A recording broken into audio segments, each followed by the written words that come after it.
অনেক দিন পরে কিন্তু একটা বিয়েবাড়ির নেমন্তন্ন পেলাম, আর আজকে হলো আইবুড়ো ভাত। সেই জন্য আমরা দুপুর দুপুর করে রেডি হয়ে নিয়েছি। তারপর রেডি হওয়া হয়ে গেলে আমি আর তোমাদের দাদাভাই কিন্তু বেরিয়ে পড়েছি। আর সকাল থেকেই কিন্তু আজকের ওয়েদারটা খুব ভালো ছিল, সারাটা দিন টুকটুক করে বৃষ্টি হচ্ছিল আর কি। কথা বলতে বলতে তোমাদের সাথে তো ইন্ট্রোটাই দেওয়া হয়নি। হ্যালো এভরিওয়ান, আমি সোমালি, আবার একটা নতুন ব্লগ নিয়ে চলে এলাম। আর তোমাদেরকে বলাই হয়নি আজকে কার আইবুড়ো ভাত। আজকে হলো আমার শাশুড়ি মায়ের বান্ধবীর ছেলের আইবুড়ো ভাত। তো সেই উপলক্ষে আমাদের আসা।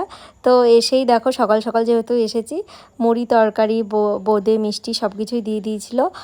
তারপর তোমাদের দাদাভাইকে খাওয়িয়ে দিলাম, আর তার সাথে কিন্তু আমিও খেয়ে নিলাম।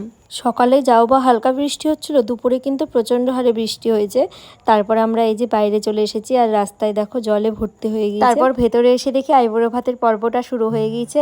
আর এটাই হলো ওই কাকিমাটা, যেটা আমার শাশুড়ি মায়ের বান্ধবী আর কি। আর এখানে কিন্তু সবাই ছিল, আর এই ভিডিও ক্লিপগুলো কিন্তু তোমাদের দাদাভাই নিচ্ছিল। তারপরে কাকিমার আশীর্বাদ করা হয়ে গেলে এই যে আমার শাশুড়ি মা এখানে আশীর্বাদ করে নিচ্ছে।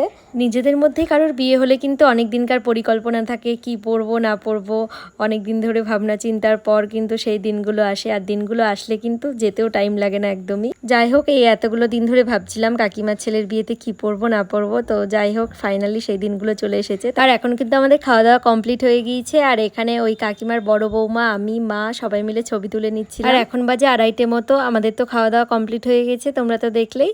আর এখন আর আমরা বেশিক্ষণ দাঁড়াবো না, এখন আমরা বেরিয়ে পড়বো বাড়ির জন্য। আর মা বললো কিছুক্ষণ থাকবে, মা পরে যাবে। আমাদের বাড়ি থেকে কিন্তু খুব একটা বেশি দূরে না। তারপরে আমরা বেরিয়ে পড়লাম। আর আজকের ব্লগটা তোমাদের কেমন লাগলো অবশ্যই জানিও, আর ভালো লাগলে একটা লাইক করে দিও। চলো টাটা।